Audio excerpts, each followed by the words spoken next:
ಓಂ ಶಾಂತಿ. ದಿನಾಂಕ ಆಗಿದೆ 10/7/2026.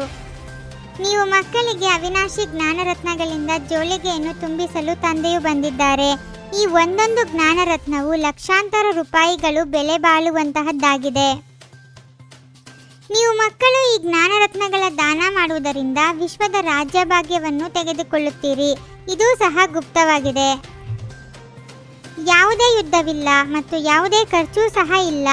ಗುಪ್ತ ರೀತಿಯಿಂದ ತಂದೆಯು ನಿಮಗೆ ರಾಜ್ಯವನ್ನು ದಾನದಲ್ಲಿ ಕೊಟ್ಟರು. ಆದ್ದರಿಂದ ಗುಪ್ತದಾನಕ್ಕೆ ಬಹಳ ಮಹತ್ವಿಕೆ ಇದೆ. ನಾವು ಆತ್ಮರು ಮೂಲತಃ ನಿರಾಕಾರ ಶಾಂತಿಧಾಮದ ನಿವಾಸಿಗಳಾಗಿದ್ದೇವೆ. ಈ ಅನಾದಿ ವಿಶ್ವ ನಾಟಕದಲ್ಲಿ ತಮ್ಮ ತಮ್ಮ ಅವಿನಾಶಿ ಪಾತ್ರವನ್ನು ಅಭಿನಯಿಸಲು ಸಾಕಾರಿ ಪ್ರಪಂಚಕ್ಕೆ ಬರುತ್ತೇವೆ. ಪರಮಾತ್ಮನು ಪ್ರಜಾಪಿತ ಬ್ರಹ್ಮರವರ ಮೂಲಕ ಹೊಸ ಸೃಷ್ಟಿಯ ಸ್ಥಾಪನೆ ಮಾಡಿ ಪತಿತ ಆತ್ಮರನ್ನು ಪಾವನರನ್ನಾಗಿ ಮಾಡುವ ಮಹಾನ್ ಕಾರ್ಯವನ್ನು ನಿರ್ವಹಿಸುತ್ತಿದ್ದಾರೆ. ತಂದೆಯು ಇಡೀ ಕಲ್ಪದಲ್ಲಿ ಕೇವಲ ಒಂದೇ ಬಾರಿ ಬಂದು ಮಾನವ ಆತ್ಮರಿಗೆ ಸತ್ಯ ಜ್ಞಾನವನ್ನು ನೀಡಿ ದುಃಖದಿಂದ ಸುಖದ ಕಡೆಗೆ ಕರೆದುಕೊಂಡು ಹೋಗುತ್ತಾರೆ. ಬೇಹದ್ದಿನ ತಂದೆಯಿಂದ ನಮಗೆ ಬೇಹದ್ದಿನ ಸ್ವರ್ಗದ ಆಸ್ತಿ ದೊರೆಯುತ್ತದೆ. ಆದರೆ ಲೌಕಿಕ ತಂದೆಯಿಂದ ಕೇವಲ ಒಂದು ಜನ್ಮದ ಸೀಮಿತ ಆಸ್ತಿಯಷ್ಟೇ ಸಿಗುತ್ತದೆ.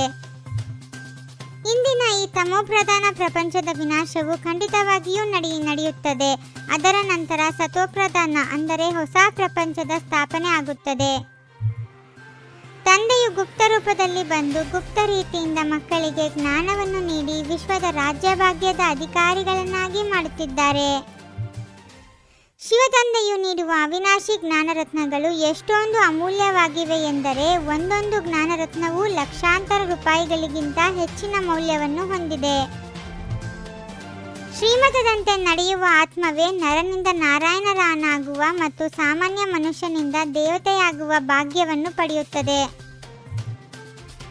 ಲಕ್ಷ್ಮೀನಾರಾಯಣರಂತೆ ಸರ್ವಗುಣ ಸಂಪನ್ನ ಮತ್ತು 16 ಕಲಾ ಸಂಪೂರ್ಣರಾಗುವುದು ಪ್ರತಿಯೊಬ್ಬ ಬ್ರಾಹ್ಮಣ ಆತ್ಮನ ನಿಜವಾದ ಗುರಿ ಧ್ಯೇಯವಾಗಿದೆ. ಈಶ್ವರೀಯ ವಿದ್ಯೆಯಲ್ಲಿ ಕೇವಲ ಕೇಳುವುದರಿಂದ ಫಲ ಸಿಗುವುದಿಲ್ಲ.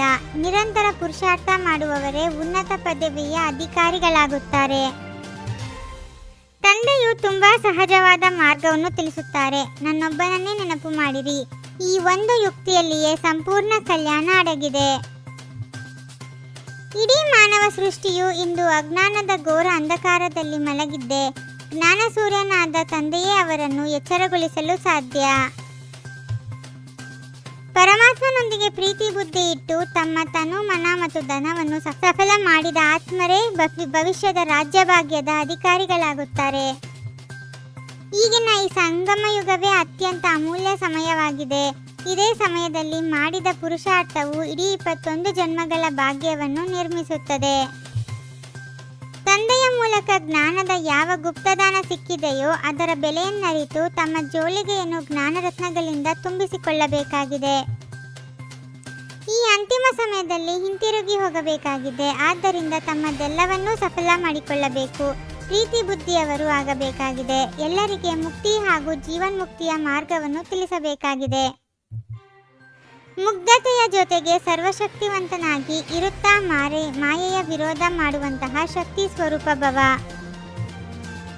ಸರಳತೆಯು ಮುಗ್ಧ ರೂಪವನ್ನು ಧಾರಣೆ ಮಾಡಿಬಿಡುತ್ತದೆ. ಆದರೆ ಇಂತಹ ಮುಗ್ಧರೂ ಆಗಬಾರದು. ಯಾವುದರಿಂದ ವಿರೋಧವನ್ನೂ ಮಾಡಲು ಸಾಧ್ಯವಾಗುವುದಿಲ್ಲ.